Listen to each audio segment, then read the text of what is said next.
Assalamualaikum warahmatullahi wabarakatuh. Kembali lagi di pembelajaran sejarah. Nah, kali ini kita akan membahas politik luar negeri. Nah, politik luar negeri ini di era demokrasi terpimpin. Nah, bagaimana bentuk politik luar negeri di masa demokrasi terpimpin?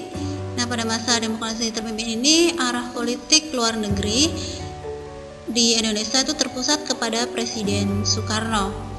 Arah dan kebijakan Presiden Soekarno ini pula yang menentukan posisi Indonesia dalam percaturan politik dunia. Nah, di kali ini kita akan membahas beberapa kebijakan-kebijakan politik luar negeri di era demokrasi terpimpin sebagai berikut. Selanjutnya adalah peristiwa politik luar negeri. Nah, peristiwa politik luar negeri di era demokrasi terpimpin itu yang pertama adanya konfrontasi dengan Malaysia, yang kedua politik mercusuar, dan yang ketiga Indonesia keluar dari PBB. Nah, di sini nanti kita akan bahas satu persatu peristiwa apa saja yang terjadi di politik luar negeri di era demokrasi terpimpin. Itu ada 3 poin. Yang pertama konfrontasi dengan Malaysia, adanya politik mercusuar, dan adanya permasalahan Indonesia keluar dari PBB. Berikutnya adalah konfrontasi dengan Malaysia. Nah, konfrontasi Indonesia dengan Malaysia ini diawali pada tanggal 27 Mei di tahun 1961. Nah, Tengku Abdul Rahman yang mencetuskan gagasan pembentukan Federasi Malaysia. Presiden Soekarno menganggap pembentukan Federasi Malaysia ini adalah proyek neokolonialisme Inggris yang nantinya akan membahayakan negara-negara NEVO. Pada tanggal 3 Mei 1964, Presiden Soekarno mengumumkan atau mengeluarkan Dwi Kora yang menandai konfrontasi Indonesia dengan Malaysia. Nah, konfrontasi Indonesia dan Malaysia ini berawal ketika pemimpin Malaya, yaitu Tengku Abdul Rahman, melontarkan gagasan pembentukan federasi ini pada tanggal 27 Mei di tahun 1961. Nah, federasi Malaysia ini meliputi Malaya, Singapura, Sarawak, dan Samba.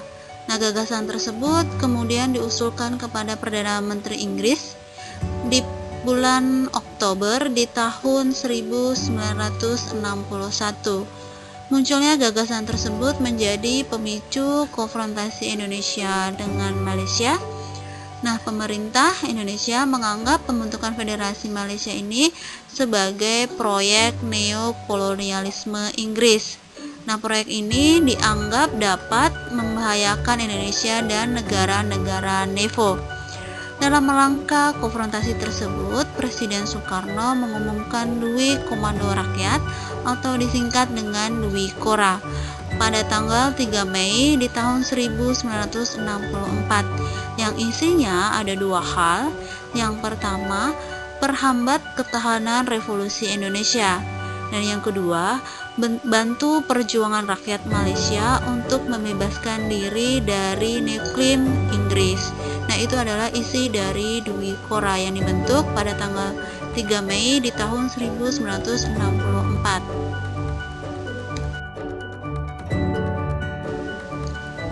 Berikutnya adalah politik mercusuar. Nah, politik mercusuar merupakan politik yang bertujuan mencari kemegahan dalam pergaulan Indonesia. Nah, politik mercusuar ini merupakan politik untuk mencari kemegahan dan keindahan dalam pergaulan antar bangsa di dunia. Nah, politik mercusuar ini dijalankan Presiden Soekarno karena Presiden Soekarno menganggap Indonesia sebagai mercusuar yang mampu menerangi jalannya negara-negara NEVO. Ia juga mendirikan beberapa bangunan-bangunan megah yang pada saat itu menghabiskan biaya miliaran rupiah. Nah, politik mercusuar ini diwujudkan melalui penyelenggaraan pesta olahraga yang diikuti oleh negara-negara NEVO pada tahun 1963. Politik mercusuar ini yang ditetapkan Presiden Soekarno yaitu adalah dia membuat bangunan-bangunan megah, diantaranya yaitu Stadion Gelora Bung Karno, Monumen Nasional, Masjid Istiqlal dan Patung Selamat Datang, dan Hotel Indonesia dan Jembatan Semanggi. Nah, itulah beberapa warisan peninggalan politik mercusuar yang diterapkan oleh Presiden Soekarno di masa demokrasi terpimpin. Selanjutnya adalah Indonesia keluar dari PBB. Nah, terjadinya pada tanggal 7 Januari di tahun 1965, Indonesia menyatakan keluar dari PBB. Nah, latar belakangnya yaitu yang pertama, PBB menerima Malaysia sebagai anggota tidak tetap Dewan Keamanan PBB. Dan yang kedua, sikap PBB yang tidak merombak struktur organisasi PBB. Nah, kira-kira apa dampak yang terjadi setelah keluarnya Indonesia dari PBB? Yang pertama, Indonesia kehilangan media untuk memperjuangkan kepentingan nasional di dunia internasional. Nah, sudah pasti PBB ini merupakan lembaga yang menjadi wadah bagi kerjasama negara-negara di dunia. Nah, setelah 15 tahun menjadi anggota PBB, Indonesia memutuskan keluar dari anggota PBB yaitu pada tanggal 7 Januari di tahun 1965. Nah, langkah ini diambil bahwa PBB menerima Malaysia sebagai anggota tidak tetap Dewan Keamanan PBB.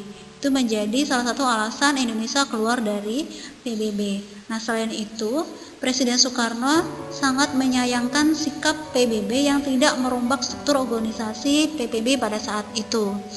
Nah, dengan keluarnya dari PBB, Indonesia kehilangan suatu forum atau suatu forum yang pasti yang nantinya tidak dapat digunakan untuk mencapai penyelesaian sengketa dengan Malaysia melalui cara damai. Nah, PBB ini merupakan salah satu forum penting bagi bangsa-bangsa di dunia yang jika mereka mendapat masalah-masalah atau sengketa-sengketa dari negara lain, melalui PBB inilah yang nantinya akan membantu menyelesaikan masalah-masalah yang dialami oleh suatu negara tersebut. Nah, PBB ini juga berperan sebagai forum komunikasi bagi hampir seluruh negara yang ada di dunia. Nah, oleh karena itu, keluarnya Indonesia dari PBB menyebabkan Indonesia kehilangan media untuk memperjuangkan kepentingan nasionalnya di panggung dunia internasional.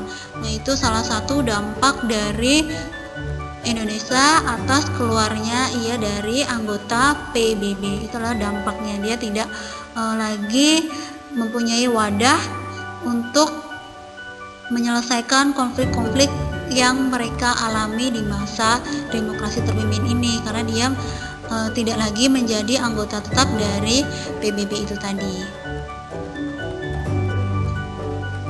Nah, itu tadi adalah penjelasan bagaimana keadaan politik luar negeri di era demokrasi terpimpin. Sekian, terima kasih. Wassalamualaikum warahmatullahi wabarakatuh.